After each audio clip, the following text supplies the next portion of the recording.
Bueno, pues buenas tardes a todos y a todas. Estamos en el primer encuentro online de GESCAN de este año. El año pasado hicimos 3 en torno a la ganadería extensiva, la raza autóctona y los productos de estas razas, ¿no? de alto valor ambiental. Y estamos muy contentos de tener este primer encuentro pues con la presentación del libro Trashumando Recuerdos de la Fundación Oxígeno. Y en esta conversación pues nos va a acompañar Roberto y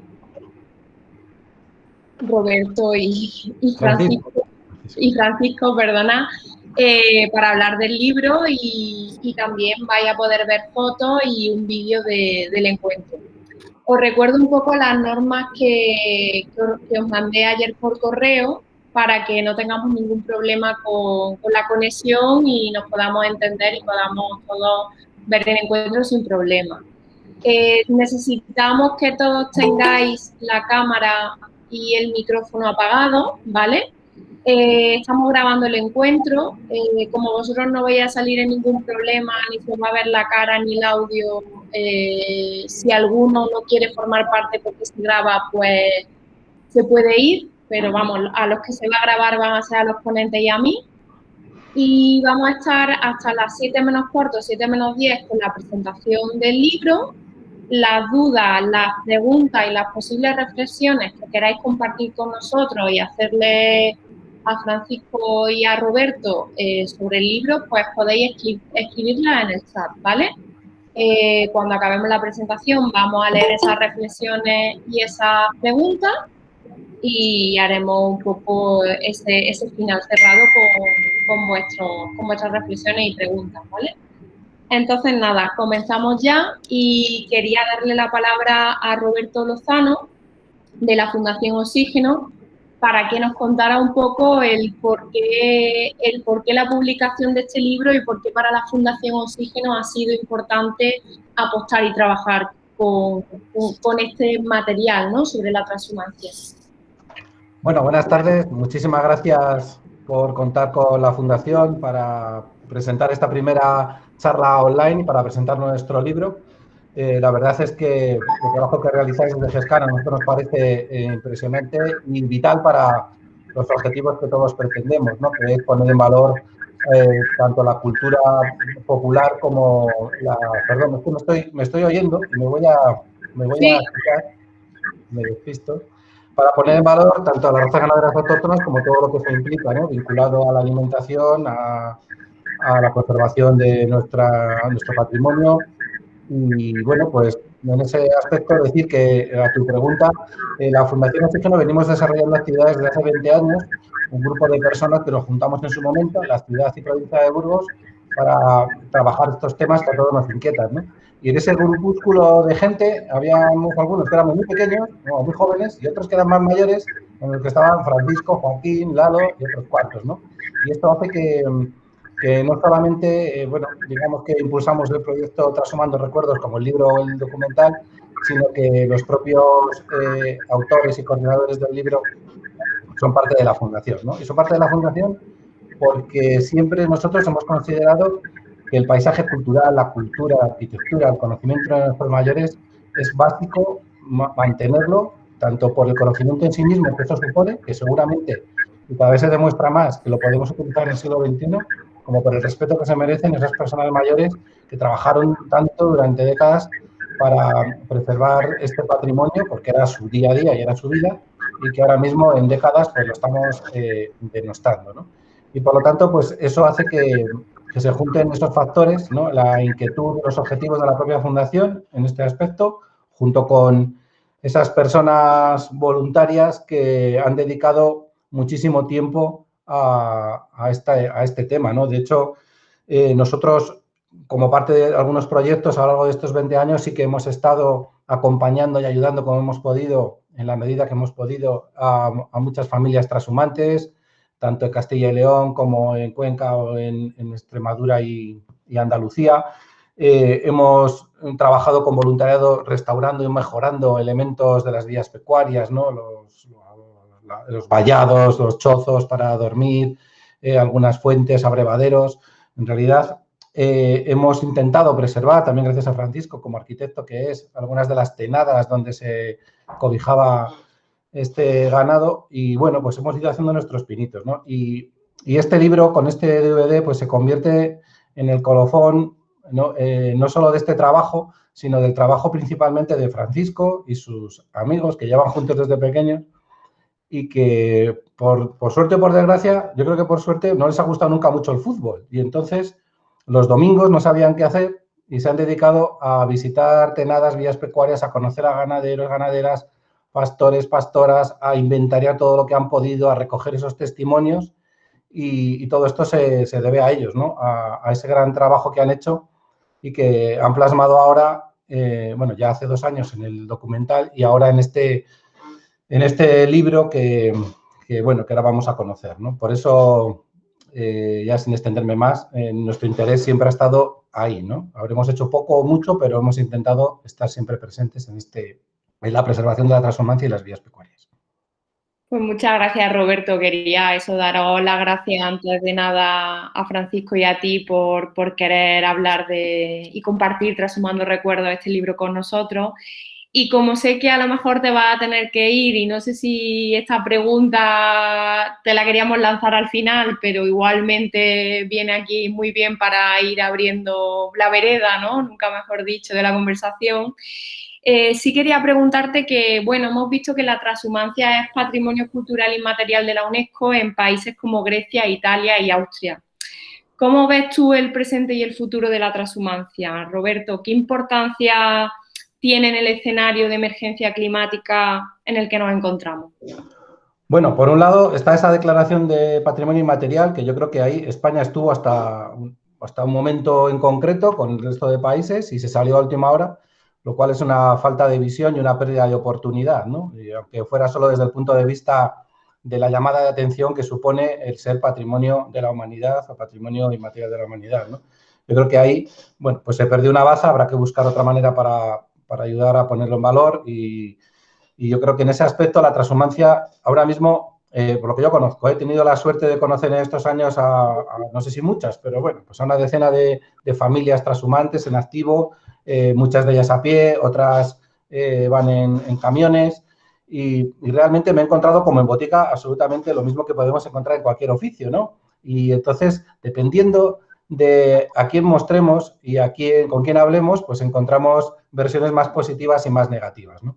Y en la otra crisis anterior, recuerdo que hubo varias familias o nuevas familias transhumantes que encontraron en esa crisis un elemento, en la transhumancia, perdón, un elemento para salvar la crisis. Tenían que gastar menos en pienso, podían desarrollar con su trabajo y con sus manos día a día sus labores y, por lo tanto, podían mantener activa su explotación. No sé si esto va a ocurrir ahora, esperemos que no sea ese el motivo, pero bien es cierto que eso ha llevado a mucha gente, en la que yo he podido conocer, gente joven que tiene muchísimas ganas, que tiene otra forma de ver la ganadería, que tiene otra forma de ver las vacaciones, la gestión diaria, y eso hasta te iba a decir, y esto lo digo con mucho respeto y cuidado, porque lo he vivido durante semanas también, hasta uno tiene que trashumar y vas un mes entero en el que no te duchas, en el que no tienes unos aseos, en el que tienes no sé cuál, y dices, va, esta vida yo no la quiero, ¿no? Sin embargo, te pasas de familia que van por la vereda un poco antes o un poco después y es todo lo contrario, ¿no? Su forma de ver es muy distinta, saben que eso es un negocio y que es su vida y que tienen que cuidarse también en eso.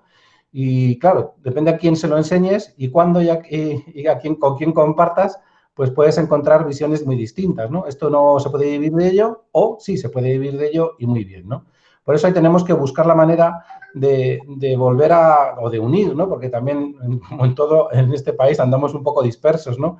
Unir a todas esas familias, a esas ganaderas y ganaderos transhumantes para que trabajen conjuntamente, pues no sé, como lo que se ha manido siempre y se ha hablado siempre, una marca de calidad, porque esas ovejas, esas vacas no pueden ir al matadero convencional. Tienen un valor para la biodiversidad, un valor frente al cambio climático, un valor cultural, y no puede matarse al mismo precio y comprarse al mismo precio, ¿no? Y ahora mismo hay muchísima gente que estamos dispuestos a comprar carne de cercanía, carne de calidad, carne donde tú conoces a las personas productoras. Y yo creo que todo eso es el futuro de la transhumancia y sí que y está ahí, ¿no? En la preservación de las razas ganaderas autóctonas, adaptadas al territorio, adaptadas a la climatología, adaptadas al agua que existe en ese espacio, a los pastos, eso va a ser algo que o provocamos que se potencie, o las macrogranjas que van a consumir muchísima más agua nos van a acabar consumiendo, y la lucha contra el cambio climático además no se va a conseguir, ¿no? Tenemos que producir, tenemos que vender eso, tenemos que buscar esa manera. Y por eso muchas de las entidades que estamos trabajando y muchas del sector tenemos que dejar ya de hacer estudios o informes, hay que ir a lo práctico. Tenemos que ser capaces de darnos cuenta que la carne, la lana, la leche, los quesos, hasta el turismo que puede producir la transhumancia es una vía de negocio, una vía de vida muy interesante, y que realmente hay gente que lo está haciendo, ¿no? Me podéis corregir, pero los últimos datos que yo tenía más o menos era que 400.000 cabezas de ganado en España están transhumando. Pero te pones a buscar y tienes que hacer un inventario de quiénes son, dónde están, provincia por provincia, porque creemos que los conocemos, pero no los conocemos. Entonces, debemos hacer un trabajo y un esfuerzo para unir ese sector y para con él trabajar en lo que estábamos diciendo, ¿no? La alimentación más sana, más saludable, las razas ganaderas, lo que ya bien todos conocéis. Yo creo que sí que tiene futuro, y además es una buena lucha frente al cambio climático, ¿no? Porque, bueno, pues la producción de CO2 en el transporte de la carne, si vamos a un supermercado, el que tengamos más cerca de casa, bajamos, cogéis una carne envasada, yo esto lo hago habitualmente cada mes, y podemos encontrar ahí el grave problema del cambio climático y de la transhumancia, que la carne viene de Irlanda, viene de Rumanía o viene de Australia, uno de los mercados más, de supermercados más conocidos. En Burgos, el producto estrella de carne era el cordero de Nueva Zelanda, congelado, ¿no? Entonces, eso es lo que tenemos que... Y eso no es cuestión solo de los políticos, es cuestión de educar a los consumidores y consumidoras, que somos los que compramos, ¿no? Y que estamos encantados con ir a nuestro pueblo, que estamos encantados con todo, y sin embargo luego no actuamos en consecuencia. Bueno, pues teniendo en cuenta todo eso, yo creo que sí que tiene futuro la transhumancia, pero tenemos que verla con una perspectiva del siglo XXI, ¿no? El otro día le hice enseñar a un amigo pastor de 21 años, le hice enseñar su tablet y su teléfono a otro ganadero, porque decía, no, pero yo eso no lo utilizo. Digo, pero ¿cómo no lo va a utilizar? Si yo tengo 21 años, ¿qué más da que viva en el monte que viva en la ciudad, ¿no? Bueno, pues esa percepción hay que cambiarla, y yo creo que la conseguiremos cambiar. El libro de Francisco, que es algo que yo le decía, Francisco, hay que poner, claro, Francisco lo que ha querido es recoger, que lo va a explicar ahora muy bien, los testimonios de personas vivas que han transhumado, hombres y mujeres, que en lo que ha tardado en imprimirse el libro, algunas, por desgracia, han fallecido, y entonces pues tiene esa visión histórica y, si queréis, melancólica, pero es realista también, ¿no? Y a esa pues hay que darle la vuelta ahora y decir, bueno, pues tenemos este patrimonio, tenemos estos recursos, vamos a buscarle la salida. Y más ahora que van a venir miles de millones de euros, esperemos que no tengamos que devolver, porque, bueno, no sabemos quién los va a gestionar o cómo, pero ¿está el sector ganadero en extensivo y transhumante preparado para recibir esos fondos y para presentar propuestas y para ver? No, si no lo estamos, vendrán otros y se lo llevarán, ¿no? Entonces tenemos que ser capaces de estar ahí. Creo que me estoy enrollando. María, cuéntame. Nada, Roberto, muchas Bueno, gracias sin más. por tus palabras, y está claro que hay que cambiar esa forma de mirar, ¿no? Y un poco al hilo es romper esa brecha, ¿no?, entre el urbano y el rural, ¿no? Pues voy a presentar a Francisco, Francisco Martínez, que como bien ha adelantado Roberto, pues es el autor de Transhumando Recuerdos. Él es natural de Burgos, naturalista de vocación desde los 14 años, ejercicio que le llevó a contactar desde aquellos años con los mejores maestros en el campo del conocimiento del medio natural, los pastores.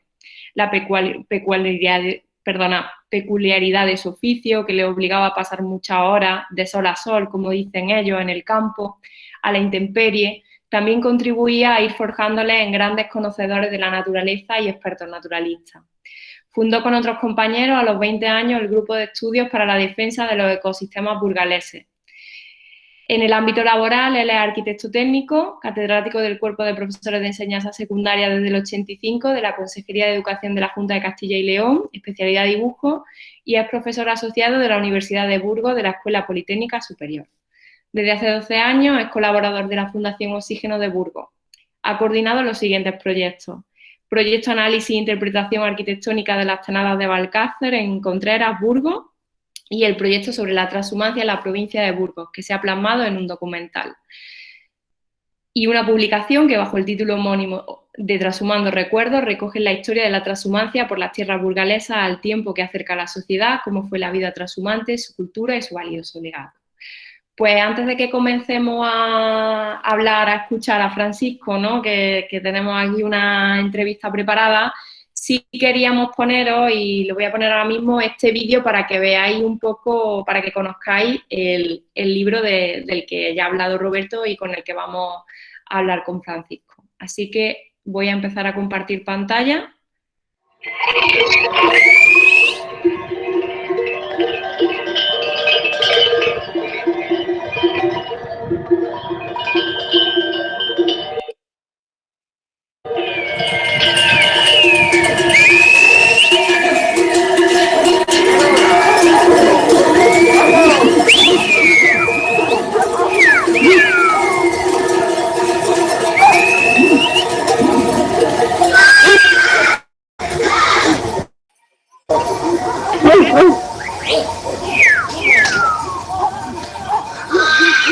Los 8 días o 9, pero llover. Si un día llovía, a otro día más.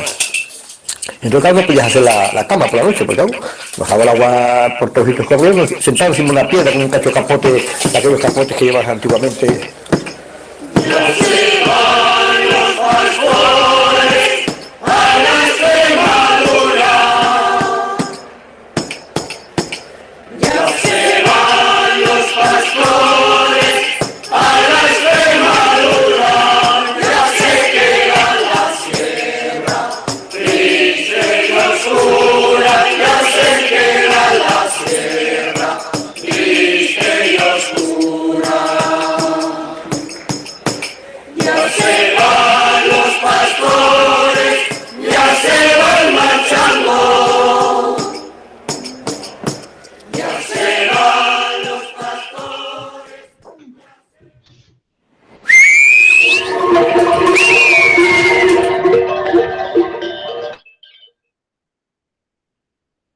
Bueno, pues ya habéis visto el vídeo, entonces ahora vamos a empezar la entrevista con Francisco. No sé, Francisco, no estás por ahí, ¿no? Vale, no te veía. Nada, muchas gracias por formar parte de este encuentro. Y bueno, Roberto ya ha dado algunas pinceladas, pero sí me gustaría preguntarte a ti cómo surge, ¿no? Esta necesidad de querer recopilar tantas cosas que a primera vista nos asustaríamos, ¿no? De cómo meter todo eso en un libro, ¿no? El germen de querer recopilar esas voces, porque tenemos archivos de audio a las que podemos acceder por el móvil del libro, esas cartas, esos testimonios, esos documentos, esas fotografías en torno a la transhumancia. Bueno, buenas tardes, María, y buenas tardes a todas las personas que están conectadas, y gracias por su interés en compartir lo que vamos a charlar hoy en día de este libro, ¿no? Este libro nace pues, por dos motivos principales, ¿no? Uno es que en la historia, yo creo que de España, no solo digamos nosotros, solo diga yo en este caso, que lo han dicho mucha gente que ha estudiado el mundo de la transhumancia, las figuras de los pastores transhumantes y de las gentes transhumantes han sido unas figuras singulares, ¿no? Ese quehacer cotidiano, ese quehacer ganadero de mover los ganados desde las majadas de las montañas y las sierras norteñas a los pastos meridionales, pues ha dejado una huella importante, yo diría que indeleble, en la historia, la cultura y el patrimonio de España. Sin embargo, para la mayoría de la sociedad española son unos personajes anónimos, desconocidos, ¿no? Esto unido a que en las sierras burgalesas desapareció la actividad ganadera transhumante en el año 2007, cuando se publicaron los últimos ganaderos, pues nos llevó a hacer este estudio etnográfico sobre la transhumancia, no solo en las sierras burgalesas, sino también en sierras de las provincias aledañas, como era en este caso Soria, o la comunidad de La Rioja, o León o Palencia, donde muchos también transhumantes burgaleses accedían cuando volvían desde el sur, en vez de venir a sus sierras, pueblos de origen, pues se acercaban a ellas, a esas otras, porque por ejemplo, había pastos en las sierras burgalesas, o en la sierra de Cameros, o en la sierra de Urbión, que era al fin y al cabo todo el alto macizo ibérico, que era el que compartían los pastores burgaleses de actores. Ante estas circunstancias, pues decidimos emprender este proyecto con 3 objetivos. Uno, recoger los testimonios de la gente que había participado en la transhumancia a finales del siglo XX, primeros años del siglo XXI, y que eran las personas que habían escrito esas últimas páginas de esa epopeya transhumante. Y otros, recoger también los testimonios de esas gentes que habían vivido ellos y sus padres y sus abuelos, y lo tenían muy claro cómo había sido la vida, cómo había influido la transhumancia, esta actividad ganadera, en sus vidas particulares, en las vidas de sus familias y en las vidas sociales de esos pequeños pueblos en torno a las sierras, en las que la actividad más importante que condicionaba la vida social era la transhumancia. El segundo, una vez recogidos los testimonios, era divulgarles, darles a conocer, ¿no?, esas historias de esas gentes y su legado, su vivencia que habían forjado generaciones durante años, ¿no? Tantos años subiendo y bajando por las cañadas, ¿no?, ese vaivén, ¿no?, era un motivo para haber dejado una cultura y un legado, y merecía la pena ser contado, ¿no? Ese tejido de crear paisajes, las vestimentas, la gastronomía, el folclore, las leyendas, todo ese legado, como decíais antes de la conversación con Roberto, es patrimonio inmaterial de la humanidad, también es una manifestación cultural inmaterial en España, pues merecía la pena que se contase junto con las historias de los protagonistas que las habían dibujado. Y por último, hacer un homenaje a todas esas gentes transhumantes, tanto a los pastores, que parece que son los protagonistas principales, que de hecho lo son, porque son los que dormían a la intemperie, se pasaban casi 10 meses a la intemperie y con sus ganados, y sobre todo, personajes para nosotros era muy importante que hemos descubierto en el desarrollo del trabajo, pues las mujeres que se quedaban en el solar familiar, al cuidado de los hijos, de los abuelos, del ganado que no transhumaba, y que, bueno, tenían que estar pendientes de eso y que, bueno, también sufrían las ausencias de llevar a la transhumancia, ¿no?, el movimiento de ese ganado y los pastos ahora. Todo eso nos llevó a hacer el trabajo etnográfico que vamos a final, Transhumando Recuerdos, que se plasmó al principio en el documental, en el año 2018, luego en 2019 le subtitulamos al inglés porque había demanda de gente que lo quería conocer fuera, digamos, de las fronteras de nuestro país, y ya ahora tiene nuevas hechuras en ese libro que también lleva incorporado el documental y que lleva el nombre de Transhumando Recuerdos.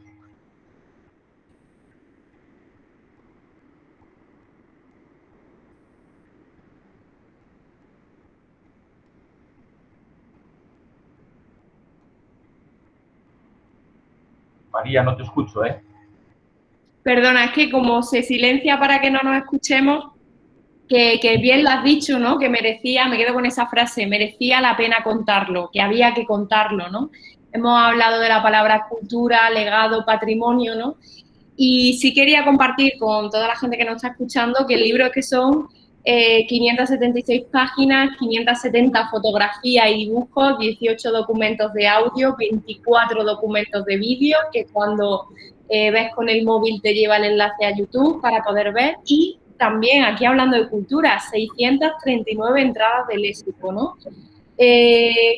Con este libro hacemos una transhumancia en el tiempo a través de todo este material. Yo tengo mucha curiosidad, Francisco, saber cómo habéis hecho este trabajo de recopilación y de grabación de estos documentos y luego a la hora de juntarlo, ¿no?, en el libro. Bueno, la verdad es que teníamos claro que había que empezar a hacerlo, de recoger toda esa información, y que ya le daríamos algún aspecto físico. Los resultados al final, al principio era algo etéreo. Lo que pasa es que se fue configurando según fuimos empezando a hacer las entrevistas. Primero empezamos con los pastores más cercanos de las sierras burgalesas, a los que conocíamos, bueno, desde hace años, ¿no?, de cuando deambulas por el campo, haces excursiones, esos trabajos de campo de naturaleza, pues conectabas con ellos. Incluso yo recuerdo, claro, ya tengo una edad, pero recuerdo aquellos años, los años que subían a la sierra, y de los restos de la actividad transhumante que quedaron como esculturas en la sierra, ¿no?, los chozos, las bajadas, etc. Y luego conectamos con ellos. Y ellos nos fueron contando, pues, en esto hay que matizar que reconocer que tuvieron una generosidad y una confianza en nosotros que nosotros valoramos mucho. Decía antes Roberto que el autor o coordinador o redactor de este proyecto soy yo, pero realmente son los pastores, porque el libro está cuajado de sus testimonios, de sus recuerdos, ¿no? Nosotros hemos hemos hecho es ordenarles y darles una estructura narrativa para que la gente pueda conocerlo. Y entonces, en esas entrevistas, en las que tuvieron la generosidad de contarnos sus pasados, sus testimonios, cómo lo vivieron, cómo era la vida en los puertos, cuáles eran las vicisitudes cuando bajaban caña de abajo, cómo era la vida en las dehesas, la alegría con la que seguían el camino de vuelta porque volvían a ver a sus familias después de 7 o 8 meses. Y se cerraba ese ciclo, sin fin, que era anual, y bueno, pues cada vez que teníamos un testimonio y grabábamos una entrevista y nos contaban cosas, surgían nuevas personas a las que había que conocer, porque nos hacían referencia a ellas, nuevos espacios, nuevos territorios, y así se fue aportando la documentación de ese trabajo de campo. Claro, había mucha información. Por eso decidimos que tenía que tener como dos plasmaciones, ¿no? Una en documental, porque había que vivir la pasión, el orgullo y la emoción con la que nos contaban su historia, ¿no? Pues tanto los pastores como las mujeres que se quedaban en los pueblos. Y entonces, pues, eso lo tienen que contar ellos, no se trata de que lo contemos nosotros. En el documental pues, se ve esa emoción, ¿no? que cuenta. Nosotros a veces decimos que puede sonar un poco como fantasioso, pero que veíamos reflejado en sus pupilas las recreaciones de los momentos que nos contaban. No había forma de dormir cuando en el camino de bajada, porque llevamos 6 o 7 días lloviendo y las ropas iban mojadas y tal. Era como que tenías esa ficción de una máquina cinematográfica ficticia y que estuviera proyectándose en las pupilas llenas. Por eso hicimos el documental. Y luego era tal la cantidad de información que había, que evidentemente en un documental no se podía plasmar toda, ¿no?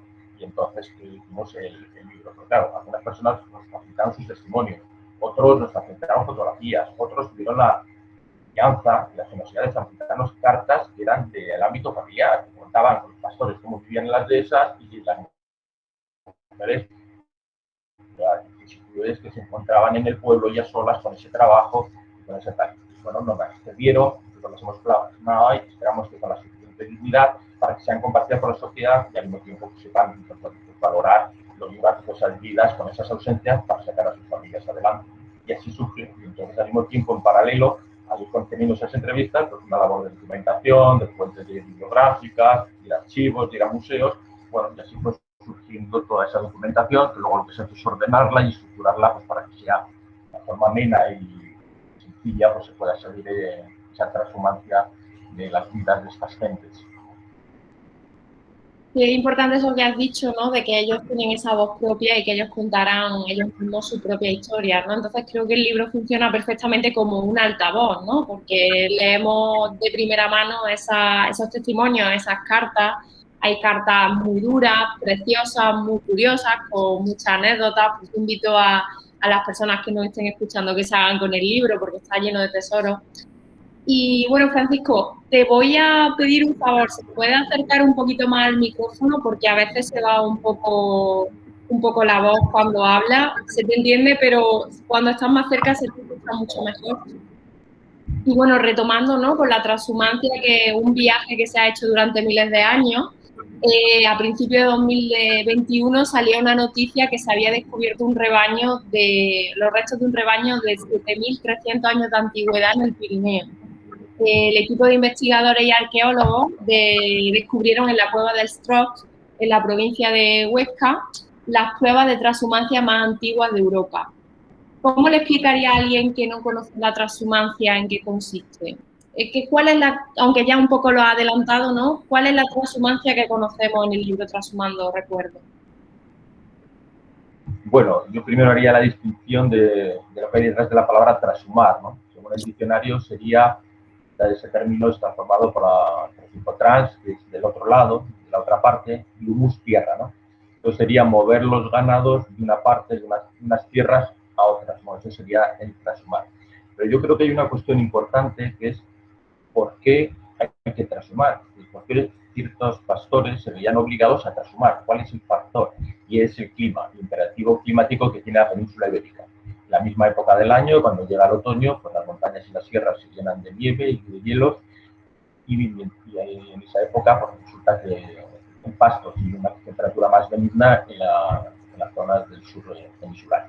Y cuando llega la primavera, a finales de la primavera, esos pastos meridionales se secan, sin embargo, al retirarse las nieves y los hielos de las sierras y las montañas, surgen esos pastos primaverales y sabrosos. Entonces, este factor seguramente no criadores, condicionó no solamente el movimiento inicialmente de los herbívoros prehistóricos, tras ellos irían los antepasados del Paleolítico, que eran cazadores y recolectores. Y ya seguramente se fueron dibujando, y hay muchos datos, esos primeros, como tú antes hablabas, de esas cuevas transhumantes, o sea, encontrar restos, esos trayectos, esos recorridos para salvar los sistemas montañosos, los vados de los ríos, etc.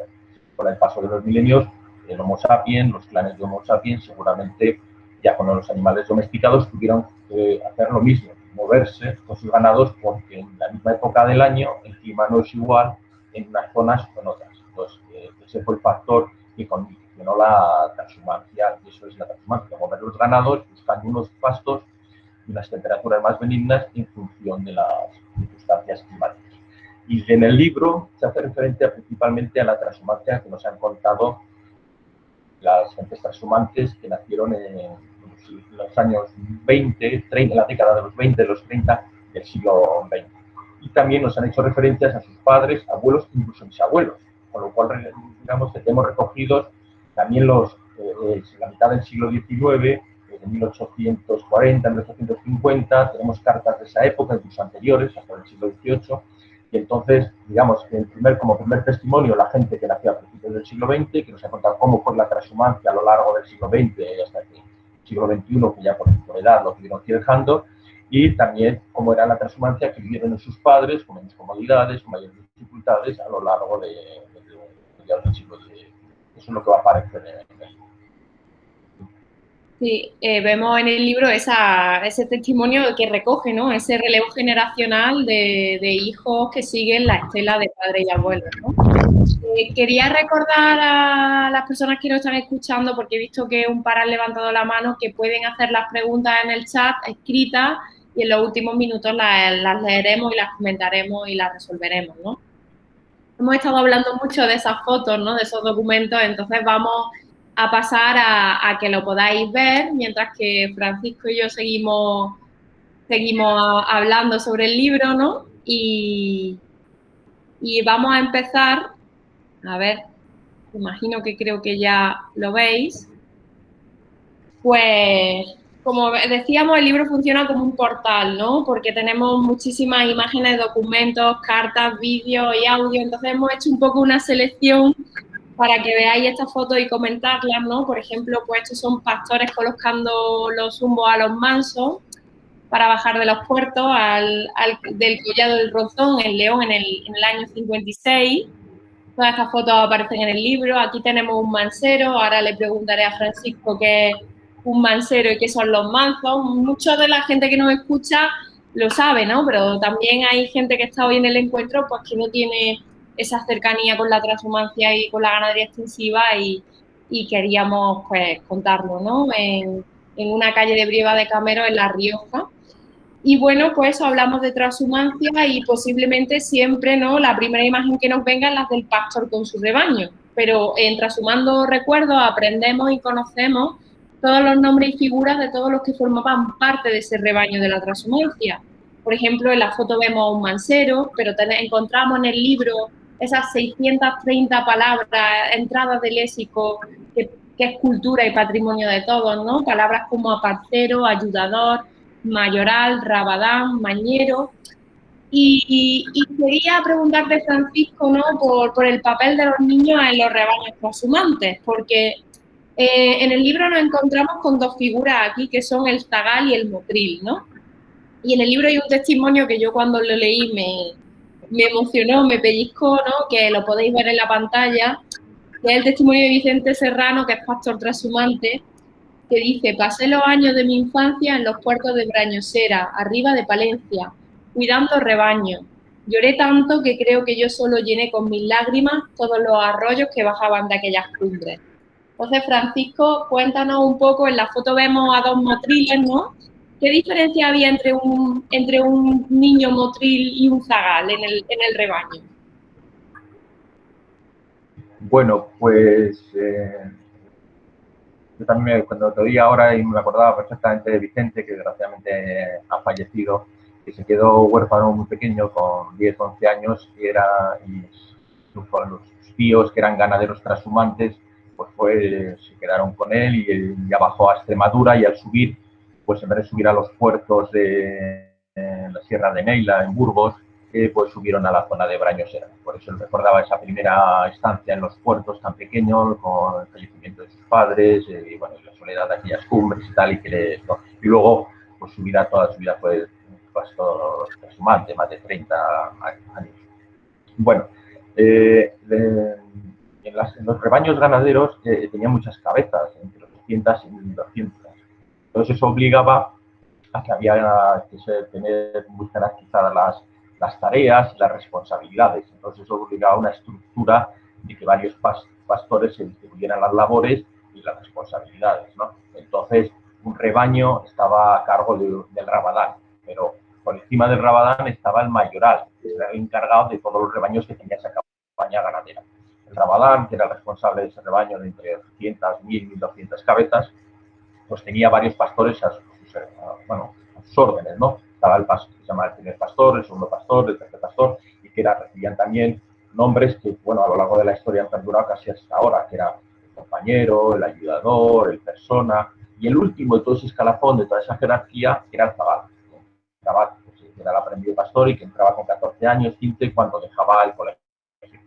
Porque sí que era importante, y eso lo indican muchos historiadores que han escrito muchos libros sobre la transhumancia, de que era importante de que supieran saliesen del colegio, sabiendo leer y escribir, y las 4 operaciones matemáticas, porque las iban a necesitar en su propio oficio de ganadería, no podía ser analfabeto. Entonces ese zagal, cuando volvían los rebaños en finales de mayo, primeros de julio, se contrataba, se ajustaba dentro de la cabaña ganadera. Y entonces pues estaba todo el verano arriba, ayudando a un pastor y haciendo las labores que indicaban los pastores, pero generalmente tenía que ir a por leña, ir a por agua, limpiar el chozo, que era lo que se ve en la fotografía, esa cabaña ganadera en la que vivían, y que pasaban allí pues casi todo el verano, porque los zagales bajaban a veces por turnos, o bajaban a buscar alimentos a los pueblos, y bueno, pues se encargaba un poco de eso. Y ya cuando se volvían en otoño, pues se volvía con la cuadrilla de pastores, que era el último, el que tenía que aprender el oficio, y muchos que empezaron de zagal acabaron siendo mayorales y de los responsables de toda una cabaña ganadera. Y la diferencia que hay con el motril, que es una figura que existe principalmente en las montañas, de menos los datos que hemos retratado y que nos han contado, es que eran unos niños muy jóvenes, entre 8 y 11 años, que principalmente se daba en las montañas de León y de Palencia, que se contrataban, sus familias les contrataban también como ayudantes para las cabañas ganaderas, y ayudaban al pastor arriba en las majadas donde estaba el chozo y la red, y ayudaban pues igual que el zagal, todo lo que podían, pero estaban todo el verano, hasta que llegaba el otoño, estaban arriba, no bajaban nada más que el día de fiesta de su pueblo correspondiente, bajaban al pueblo. Y cuando se iban los pastores, no hacían como el zagal, que se les iba con los pastores a Extremadura, sino que se quedaba en el pueblo y se incorporaba de nuevo a sus estudios en el colegio correspondiente. La verdad es que hoy en día, en estos tiempos, nos llama mucho la atención, ¿no? ¿Cómo es posible que en los años 40, 50, 60, unos padres dejasen o contratasen a su hijo para cuidar el ganado en esas montañas y con los peligros que había y los riesgos? Pero hay que entender que la sociedad de entonces, la riqueza era escasa, la economía era muy pobre, y tener un hijo colocado, que ganaba un sueldo y era una boca menos alimentar, pues era una gran suerte. De hecho, en las montañas y en las sierras donde había transhumancia, había muy pocas alternativas laborales. Una de ellas era la transhumancia. Hemos tenido la suerte de hablar con algunas personas que fueron motriles y fueron zagales, pero no continuaron a veces con la actividad ganadera, otros sí, y todos nos han comentado que no se lo... Bueno, que la verdad es que esa vida tan dura no se la recomiendan a nadie, pero que les forjó y les maduró y, bueno, les sirvió para su itinerario de vida. Francisco, hablabas, ¿no? de cómo, bueno, pues iban al colegio, ¿no? Y aprendían a leer y tal, y un poco por romper esos estereotipos, ¿no? Que muchas veces se ven desde el urbano al rural con los pastores, ¿no? Que por fin se va rompiendo esa postal simple y plana, que nos creemos pues que la gente del campo es analfabeta o no sabe leer, no sabe escribir. Resaltar que en el libro contáis cómo esos zagales, esos zagales que se convertían en pastores o motriles que luego se hacían pastores, cuando bajaban a Extremadura en las dehesas, enseñaban a las familias que vivían en esas dehesas a leer y a escribir, ¿no? Y me parecía importante resaltarlo. Sí. Luego, ha hablado de ajustar, el ajuste del pastor. Sí me gustaría que contara a la gente que nos está escuchando qué es ajustarse. Pues ajustarse era contratarse, ¿no? Generalmente se hacía en las sierras. Cuando volvían los rebaños, pues el mayoral, que era responsable de esos rebaños, dentro de cada una de las cabañas ganaderas, pues contrataba a los pastores que fueran a necesitar, y eso se llamaba ajustarse, contratarse. El pastor se comprometía a hacer las labores que tuviera que hacer, pagar también, claro, y a cambio, la mayoría de los contratos consistían en que iban a ser el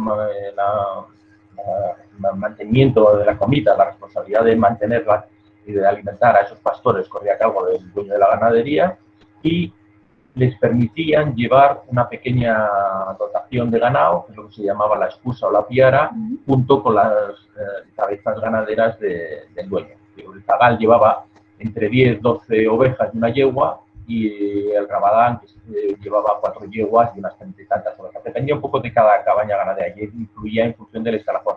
Es decir, el contrato era, me dan de comer y a cambio mis corderos, mis ovejas, pues van con las ovejas del ganadero y no tengo que pagar nada por los pastos. Y los corderos eran de los pastores, los corderos que nacían de esas ovejas vendían los pastores, pero durante muchos años la lana de esas ovejas pertenecían a la cabaña ganadera y no tenía ninguna rentabilidad para el pastor. Todo un año trabajando a cambio del mantenimiento alimenticio y de los corderos que naciesen y del potro que también se vendía, y que en aquellos años hasta que el campo se motorizó, pues tenía mucho valor las cabezas ganaderas de las yeguas y los caballos para las labores del campo. Sí, Francisco, por seguir un poco mirando del hilo del libro, ¿no? Tú ya en tu presentación ya has hablado del papel de las mujeres, ¿no? Que muchas veces pues, cuando pensamos en esos viajes, ¿no? Como bien habéis contado Roberto y tú, de pues que había eso, un mes sin ducharse fuera, bueno, habéis dicho incluso 10 meses a la intemperie, ¿no? Pues pensamos en transhumancia, pensamos en la vereda, pensamos en los rebaños y pensamos en ellos, ¿no? Pero ¿qué pasa con ellas, no? Vosotros en el libro le habéis querido dedicar y visibilizar, ¿no? ¿Qué pasaba con las mujeres de estos pastores transhumantes, ¿no? Dedicáis un capítulo completo al papel de las mujeres y nos encontramos con el testimonio de una hija y nieta de transhumantes que nos dice que las mujeres quedaban como viudas, ¿no? Y aunque, como te decía, parece que a primera vista no pueden aparecer, no nos viene a la cabeza cuando vemos esa foto general de la transhumancia, en el libro nos encontramos que ocupan un lugar esencial y fundamental pues, para estos movimientos de rebaño, ¿no?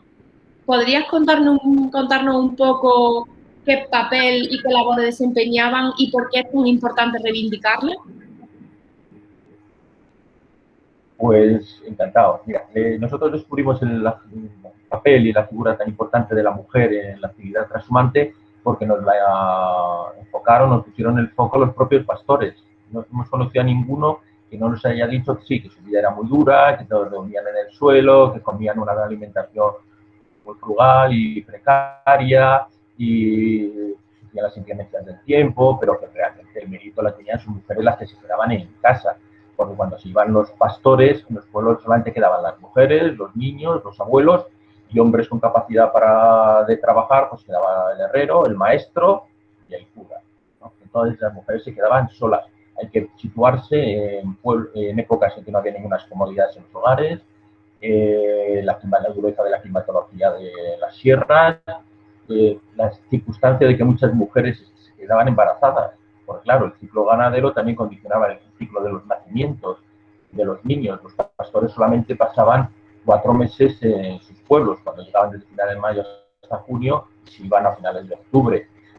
Con lo cual, estas mujeres muchas veces estaban embarazadas. Tenían, como nos comentó una mujer, que muchas veces iban con un niño por delante y otro por detrás, es decir, haciendo referencia a su vientre aumentado por la gestación y tirando un niño pequeño que llevaban de la mano. Ahí en la fotografía se ve algo muy, muy típico de las mujeres serranas, que era con la toquilla coger el niño a la espalda, atarle y con de esa forma tener las manos libres pues, para hacer las labores domésticas, cuidar a los abuelos si vivían aún con ellos y eran mayores, intentar atenciones, aparte de las labores domésticas, ir al campo, arar, abonar los campos, bueno, ir a lavar al río, tenían que hacer muchas labores muy duras. Entonces, no nos quedaba un solo minuto.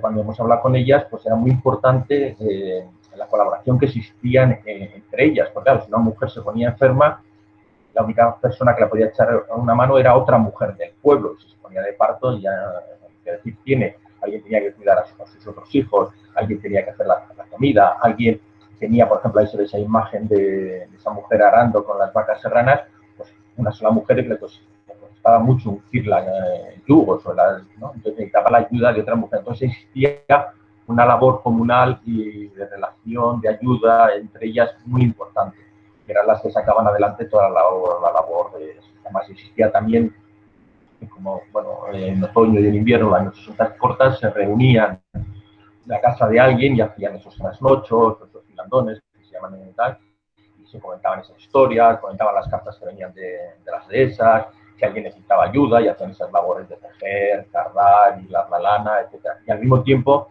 pues para que los niños se entretuvieran, pues tanto de ese legado cultural que nos han dejado, contaban esas leyendas, esas canciones, esas poesías, esos romances, y también nos contaban los abuelos, que además lo adornaban pues con las historias que ellos habían vivido por los cordeles, por las cañadas, por las dehesas. Pues por eso te comentaba antes esa emoción con la que contaban las mujeres, y los pastores comentaban sus vicisitudes, con las mujeres las suyas, ¿no? Y había una expresión muy bonita que dice, bueno, pues en invierno nos reuníamos en la casa de alguien, a la lumbre, contábamos cosas, pues en cuanto llegaba la primavera y empezaba a hacer bueno, pues hacíamos soles, que soles era reunirse en la solana haciendo las mismas labores, pero bueno, ya fuera del quinto cerrado de una habitación, ¿no? Sí, Francisco, ya ha sembrado otras de esas palabras que salen en ese diccionario al final del libro, ¿no? Como trasnocho, filandón, esos soles, ¿no? Y qué importante, ¿no? Reivindicar pues ese sentido de comunidad, ¿no? Y de los vínculos que se creaban entre ellas y la gente que se quedaba en el pueblo. Porque claro, cuando volvían, eso también lo descubrimos en el libro, los maridos no estaban todo el verano con ellas, sino que se tenían que subir al puerto de montaña, ¿no? Otra vez con el rebaño y no estaban todos los días con ellos, ¿no? Incluso creo que en el libro contáis que hay una pareja que recién se casa y la luna de miel la pasan en el chozo, en el puerto.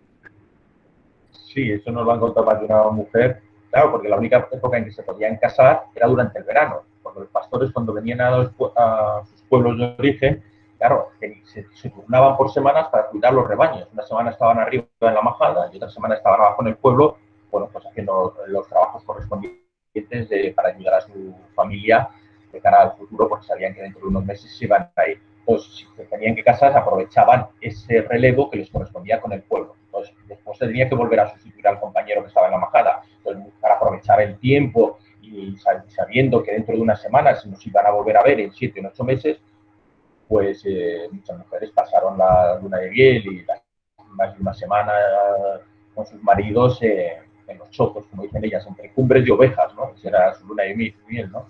Bueno, pues aquí cuando les preguntábamos nosotros ya, bueno, ya sabiendo la vida que acontecía, ¿no? Para una mujer, de esa soledad, ese exceso de trabajo y pues, la ausencia de su marido y tal, bueno, pues ellos lo vieron en sus madres, lo vieron en sus abuelas y bueno, y entendían que la vida en aquellos entornos era así. Evidentemente, a partir de los años 60, 70 del siglo pasado, pues muchas de esas circunstancias cambiaron, ¿no?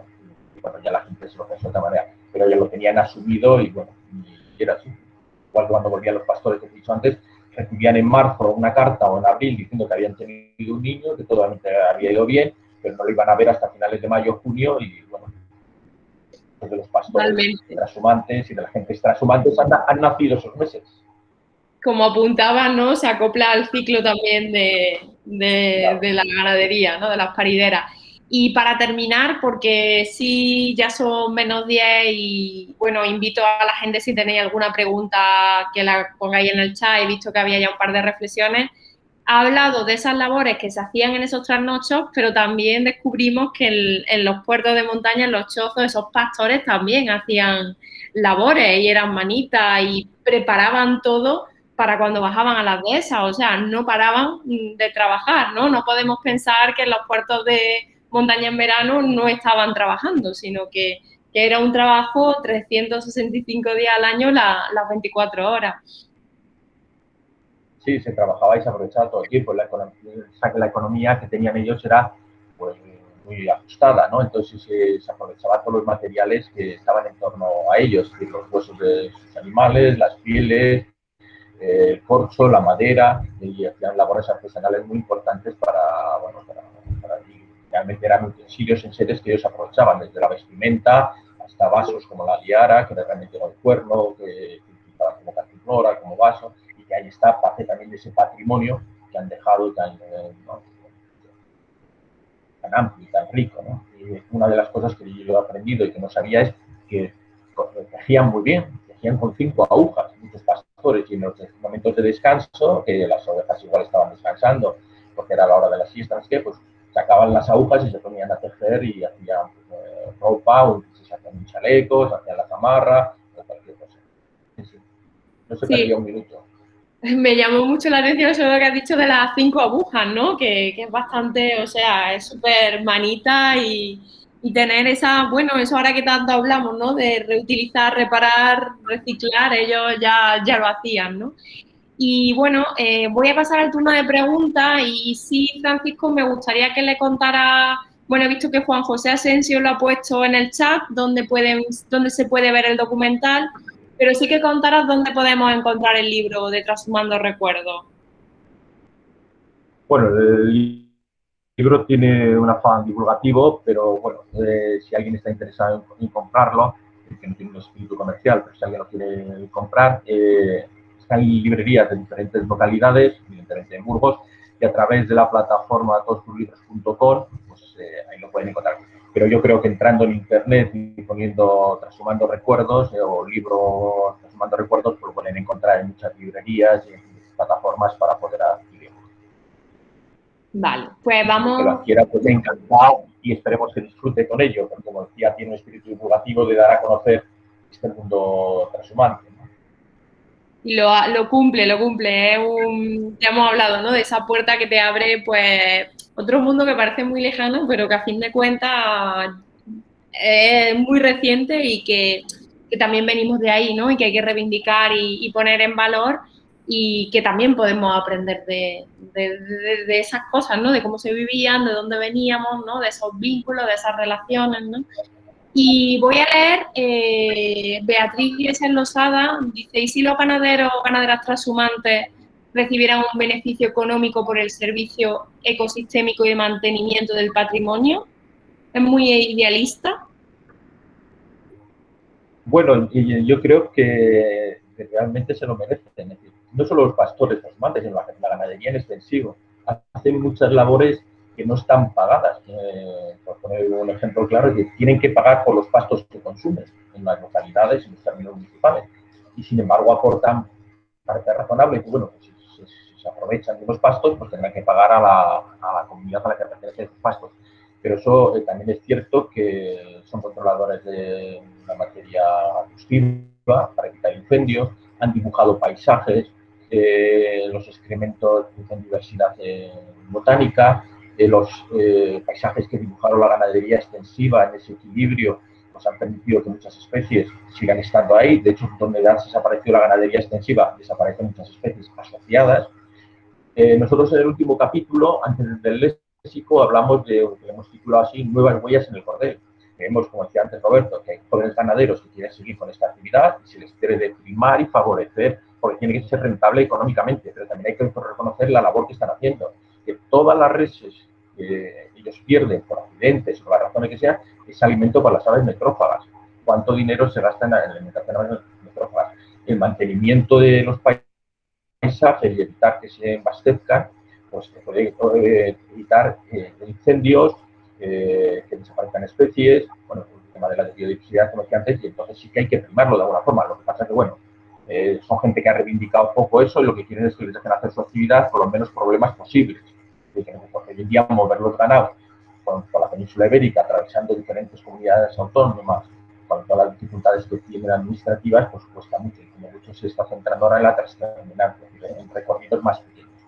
Pero yo creo que sí que habría que primarlos, porque hacen una gran labor. ¿Cuánto cuesta las brigadas de incendios, que no estoy diciendo que las que tengan que suprimirse, pero también están las cabañas ganaderas limpiando los montes y manteniéndoles en equilibrio. ¿Cuánto cuesta alimentar las aves necrófagas que dependen claramente de la ganadería extensiva? Pues no solamente la que darles permiso para dejar las reses, no hay, sino que habría que primarles para que les fueran, porque si no, ¿cómo se van a alimentar nuestras aves necrófagas? Con todo lo que se gasta, por ejemplo, la recuperación de colonices, aves como el quebrantahuesos, nuevos territorios. Pues si no hay una ganadería extensiva, no se trata de darles de comer como damos de comer a las palomas en el parque. Este tema es mucho más amplio, pero yo creo que si se les prima y se les reconoce, están asentando población en sitios de esa España vaciada que es muy difícil. Entonces, bueno, pues yo creo que sí que hay que sentarse al menos, hablarlo, poner encima de la mesa todas las cartas, todas las variables, porque se lo merecen. Pero están haciendo una gran labor, no reconocida socialmente. Muy de acuerdo, Francisco. Sí quería recordar a los que nos estáis escuchando que en el primer encuentro que hicimos en GESCAN, Mari Carmen García, veterinaria que es del Parque Natural de Sierra de Castril, su charla iba de qué supone en un paisaje, en un territorio cuando desaparece esa ganadería extensiva. Nos encontramos con una pérdida de biodiversidad brutal y las consecuencias pues son nefastas, ¿no? Entonces os invito que si estáis interesados en ese tema, en nuestro canal de YouTube, en ese primer vídeo podéis escuchar su intervención. Y al hilo, Alberto Navarro le contestaba a Beatriz diciendo que no es idealista, que lo que ocurre es que existen barreras en la administración y políticas que no quieren en general realizar este tipo de apoyo, que hoy en día se conoce como pagos por servicios de los ecosistemas o ambientales, que incluyen servicios culturales aparte de la conservación del patrimonio natural. En resumen, es posible, no es un problema técnico, sino político. Sí, es de tomar una decisión. Yo creo que además, si la gente está informada, el cambio de este paradigma es factible. Todos los paisajes de las montañas y de las sierras están modelados por la actividad ganadera. Todas esas dehesas tan bonitas del Parque Monfragüe, que tiene tantos visitantes, en Ciudad Real, ¿no? En la zona de los Pedroches, en Córdoba, etcétera, tal, todo el mundo le gustan, ¿no? Dependen tantas especies que, bueno, en momento hay una responsabilidad subsidiaria en la administración de mantener esos paisajes, pero no se puede mantener de forma artificial. Tiene que haber un porqué, una actividad ganadera que fue la que las modeló y las que les tiene que seguir conservando, porque si no se perderán. Rafael quiere saber si hay algún ganadero en Burgos, La Rioja o Soria que aún haga transhumancia de largo recorrido. Francisco. Lo que es que hagan transhumancias, los últimos que conocemos nosotros de origen pues de La Rioja, son los hermanos Pérez Martínez. Pero pasa que mueven sus ganados ya en camiones, realmente andando. No hay nadie desde de esta zona del Alto Macizo Ibérico que coge las sierras de Burgos, de La Demanda, de Neila, de las sierras de Camero en La Rioja, etcétera, haciendo todo el recorrido andando. No, lo hacen jornadas andando desde que bajan desde los puertos hasta la zona en la que les interesa embarcar en los camiones. Pero que sigan haciendo transhumancias de subir y bajar los ganados, en las sierras burgalesas no hay nadie. En las sierras sorianas, estos pastores que comento de los hermanos Pérez, que mueven unas 3.000, 1.500 ovejas todos los años, desde los puertos de Oncala, en Soria, hasta cerca de Trujillo, que no tienen sus fincas. Enlazando con esta pregunta y con la siguiente, porque Beatriz Iglesias pregunta que si existen escuelas de pastores, bueno, que sabemos que existen escuelas de pastores, de hecho ya se ha abierto el plazo para la Escuela de Pastores de Andalucía y de Madrid. Ella pregunta por escuela de transhumancia. Yo sí quería aquí traer a la conversación una iniciativa que hacen en la Facultad de Veterinaria de Zaragoza, que acompañan a un rebaño transhumante de Guadalaviar, en Teruel, a las sierras de Jaén todos los años, ¿no? Entonces los alumnos de la Facultad de Veterinaria pasan cada turno de 5 o 6 alumnos una semana con los pastores, hacen parte del recorrido y duermen pues a la intemperie con ellos, acompañan el ganado, desempeñan, pues, si tienen que preparar el campamento y la comida, ayudan, forman parte uno más, ¿no? Entonces, Francisco, ¿hay escuelas de transhumancia? Que yo sepa, no. Yo no las conozco, al menos aquí, digamos, en la zona de Burgos. Sí que conozco que hay escuela de pastores en la zona del País Vasco, pero que es la zona de Castilla-León, La Rioja, tal. No conozco. Pues bueno, aquí podemos lanzar un llamamiento, ¿no? Que quizás otra manera de poner en valor, de reconocer y reivindicar, pues esas prácticas, ¿no? Esa escuela de transhumancia podría ser muy buena idea pues para poner en valor y reconocer, ¿no? Todo lo que supone esa transhumancia, ¿no? Que Roberto ya nos contaba todos los beneficios que tiene ese movimiento y tú has añadido a la conversación, Francisco, del ganado, ¿no? Lucía nos pregunta, bueno, me salto a Felipe Molina, enhorabuena por el libro, con una elaboración impecable. Yo como ganadero transterminante en Andalucía me gustaría que me diera su opinión de lo que pienso, es decir, que para mantener este sistema ganadero hay que consumir nuestros productos, por tanto, crear marca y diferenciación. Gracias. Sí, está claro que hay que poner en valor lo que se genera. Y son materias, bueno, desde los alimentos a la lana, son recursos de alta calidad. Entonces, eso se tiene que primar, pero hay que darlo a conocer a la gente, saber. Yo creo que la trazabilidad de cuando te llega una materia prima, alguien quiere comprar un cordero, deben saber de dónde viene, que mantiene un paisaje, que mantiene una población en territorios que no es fácil. Que esa gente, esos jóvenes ganaderos, las nuevas generaciones que vienen, al menos por la generación, están perfectamente preparados y adaptados a las nuevas tecnologías, a los nuevos conocimientos científicos, a todo. Lo que necesitan es que su ganado tenga un reconocimiento y un valor, porque si no tiene valor económico, por mucha ilusión y por mucha pasión y por mucha herencia que sea de la familia, pues se acabará perdiendo, ¿no? Eso está claro, tiene que ser rentable económicamente.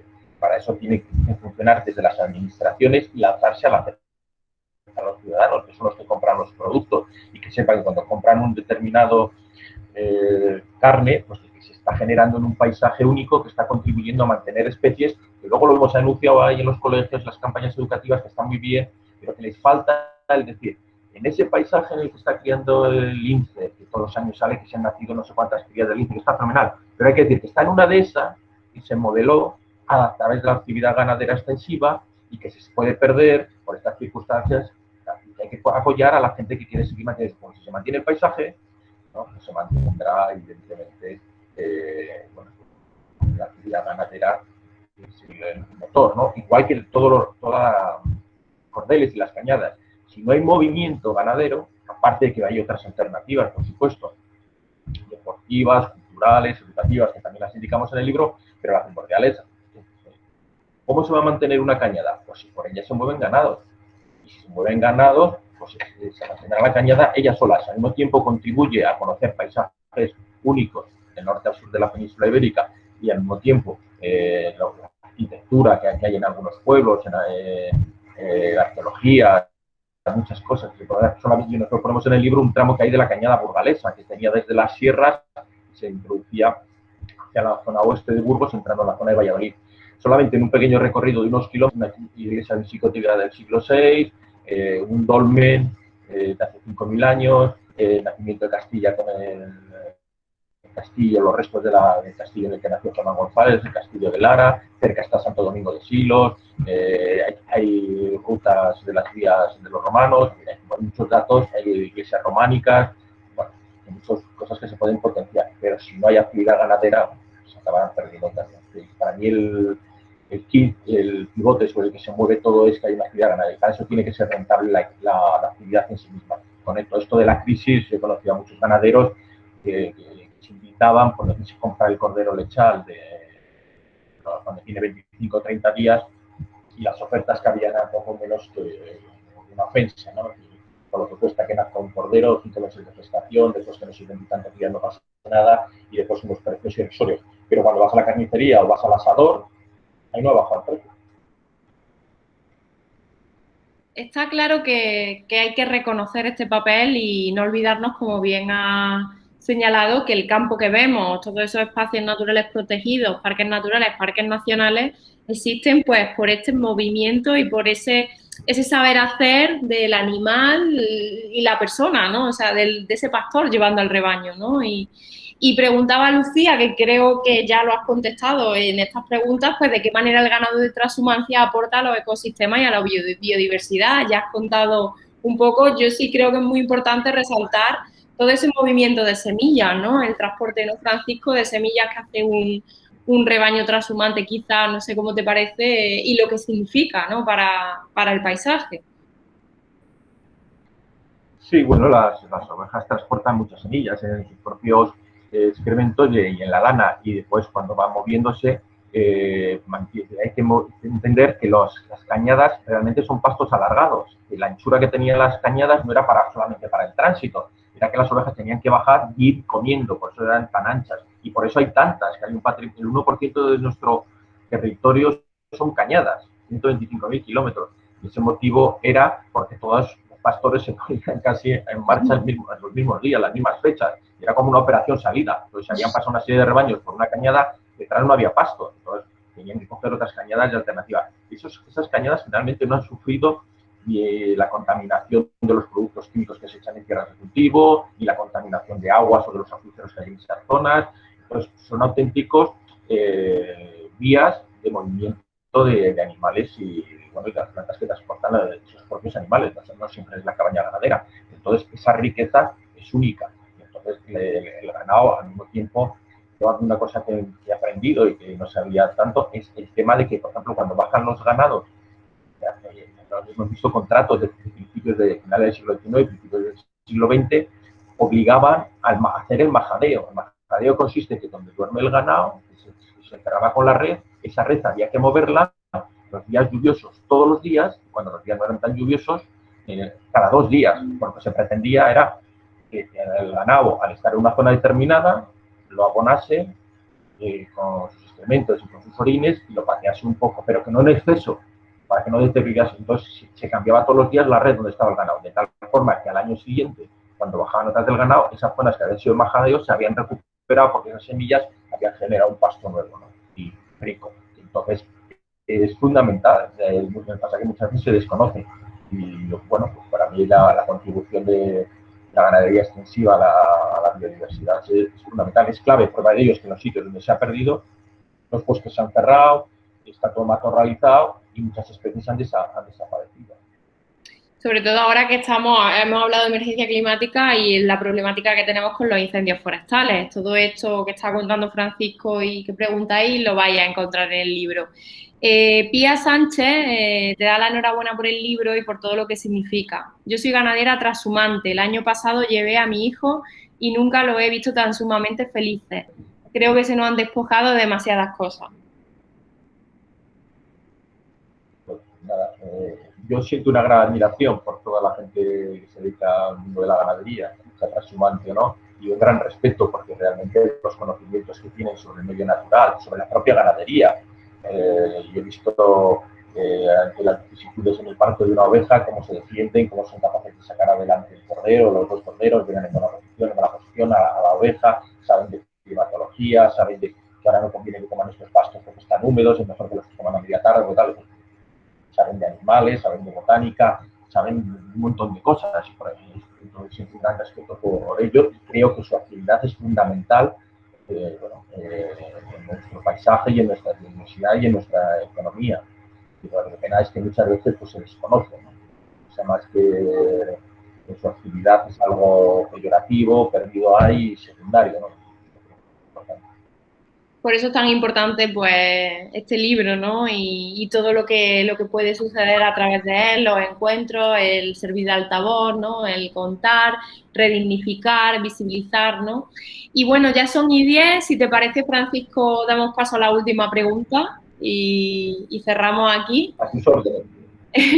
David Sánchez, ¿no creéis que el problema de la transhumancia y de la ganadería en extensivo es el poco relevo generacional? Es casi imposible que un joven que no herede tierra o ganado empiece de cero. Otro tema que me gustaría comentar es el movimiento de animales entre comunidades autónomas y sus diferentes criterios sanitarios en los planes de erradicación.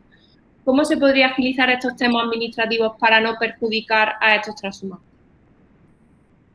Yo lo único que puedo aportar aquí es que estoy de acuerdo en que el gran problema es el problema generacional. Es que alguien quiera empezar siendo ganadero es muy difícil.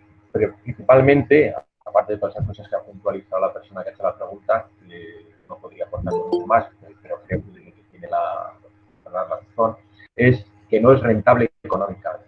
Yo he visto a mucha gente empezar y a los 2, 3 años todos son dificultades, las administrativas, el moverte de una, si quieres hacer algún tipo de transhumancia, el moverte de una comunidad a otra, pero sobre todo es que tienen un producto que si no es rentable, pues no, al final te acaba quitando todas las ilusiones, porque hoy en día, por ejemplo, para hacer las transhumancias se ayudan muchas familias, que antes era el problema de los esclavos, que era el ganado, y que no te dejaba tiempo libre para hacer otras cosas. Hoy en día se ayudan muchas familias, hay avances técnicos, existen vehículos por todo el terreno, existen pastores eléctricos, existe el teléfono móvil, existen muchas posibilidades de avanzar. Pero al final, cuando tú tienes que vender, ahora que estarán en la zona de Extremadura, esquilando las ovejas, que la lana no vale nada, si venden los corderos y te dicen que como no hay demanda, pues que lo tienes que vender poco menos que regalado, tal, pues que mucha gente se mantiene porque son gente ya que tiene una edad y hasta la jubilación. Pero la ilusión con la que lo cometen jóvenes ganaderos que tienen ilusión y que tienen ganas, una vez de cuestiones familiares, y otra porque realmente creen que esa actividad les ilusiona y que es su estilo de vida,